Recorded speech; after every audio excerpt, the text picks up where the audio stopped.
والصلاة والسلام على أشرف الأنبياء والمرسلين وعلى آله وصحبه ومن اتبعوهم بإحسان إلى يوم الدين وبعد.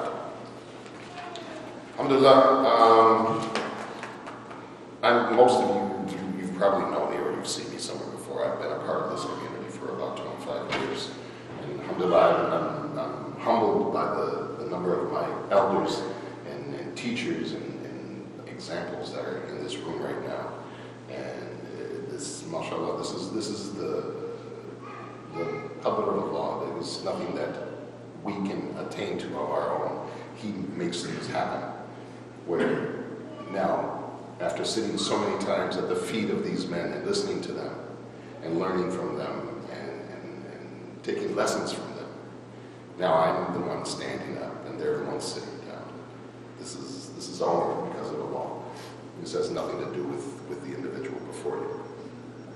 I'm here today as part of an organization which is a dawah organization that is present in the United States, Al-Furqaan Foundation. You see the information before you. What our mission is, and the reason for the topic that I chose is to stress the importance of it. Our dawah, our purpose and our mission is to publish and distribute for free English language Qur'ans all over the United States. Now, to that end, we have published over 1 million copies in the time since we were established. And of those 1 million copies, over 875,000 have already been distributed all over the country to people of every shade and color and demographic you can imagine. In all the places that you see there, in hospitals and hotels and retirement homes and prisons and street dawah and masajid and MSAs and to individuals, even door to door. Of those 875,000, over 250,000 of those have been sent door to door around the United States so that people can get the message of the Qur'an. As a matter of fact, one of my compatriots in the group, he was based out of the southeast United States right now. He is at the State Fair in Kentucky. And their express purpose at that State Fair right now is to hand out 5,000 copies of Qur'an. Sean, we're going to be at the State Fair here as well, and we'll be handing out hundreds, possibly thousands of Qur'ans.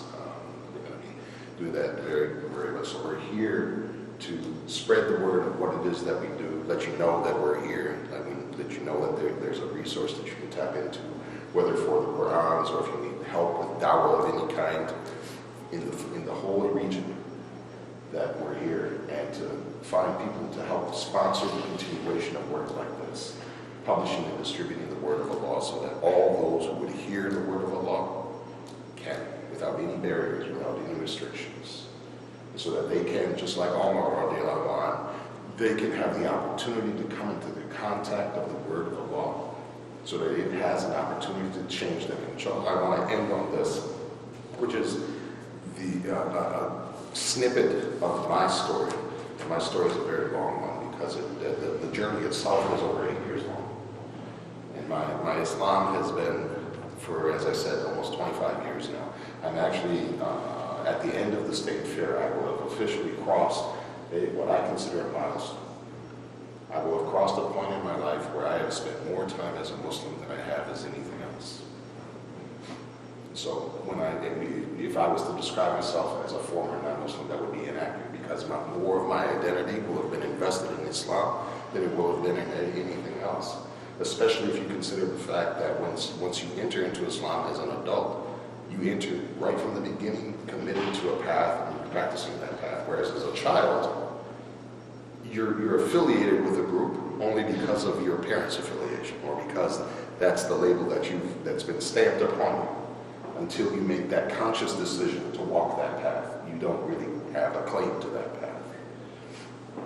But along my journey, the pinnacle moment for me, and one of the reasons why this work is very dear to me, and very, very meaningful for me, is because the pinnacle moment in my journey to Islam, as I said, it was an 8-year journey, was exactly the same thing that's described in Umar's message, is finally coming in contact with this book, having an opportunity to sit down and to read it, and to get the message finally, the message that I had been waiting for and looking for nearly a decade, unsuccessfully. And I begin to read this book, and I come upon the ayah, which the message and the meaning of which is repeated more than once in the Quran, where Allah is saying, إِنَّ الَّذِينَ آمَنُوا وَالَّذِينَ هَادُوا وَالنَّصَارَى وَالصَّابِئِينَ مَنْ آمَنَ بِاللَّهِ وَالْيَوْمِ الْآخِرِ وَعَمِلَ صَالِحًا فَلَهُمْ أَجْرُهُمْ عِنْدَ رَبِّهِمْ وَلَا خَوْفٌ عَلَيْهِمْ وَلَا هُمْ يَحْزَنُونَ. The ayah which made all the difference for me was this ayah in Surah Al-Baqarah, where Allah is saying what means that indeed those who have believed, and those who were Jews or Christians or Sabians, those among them who believe in Allah and the last day and do righteous work will have the reward with their Lord. No fear shall come upon them, nor shall they grieve. After reading that ayah, it was no longer a question of if I was going to be Muslim. It was only a question of when. There was absolutely no doubt in my mind that I had found the path I had been looking for. But the story goes on a little longer because I took a little more time to make sure that I was going to be committed to that path before I finally made the decision to, as we say, jump the broom. So, if you are able and you are willing to help us continue this work, sponsoring a case of Qur'ans, which is 52 copies like this one, it's $104. We'd be happy to have you assist us in that regard and be amongst the ones who are servants of the Qur'an and helping spread the message all around this world in a time when we really desperately need it. اللهم أقسم لنا من خشيتك ما يحول بيننا وبين معاصيك ومن طاعتك ما تبلغنا به جنتك ومن اليقين ما تحول به علينا مصيبة الدنيا ومتعنا بأسماعنا وأبصارنا وقوتنا ما أحييتنا واجعله الوارث منا واجعل ثأرنا على من ظلمنا وانصرنا على من أعدانا ولا تجعل مصيبتنا في ديننا ولا تجعل الدنيا أكبر همنا ولا مبلغ علمنا ولا تسلط علينا من لا يرحمنا.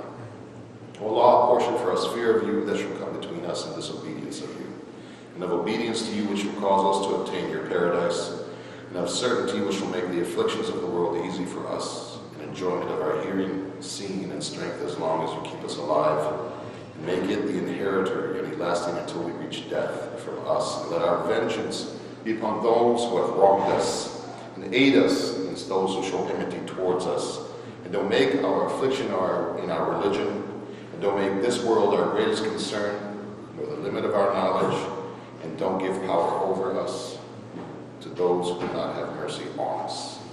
أقول قولي هذا واستغفر الله لي وللمؤمنين وآخر دعوانا أن الحمد لله رب العالمين.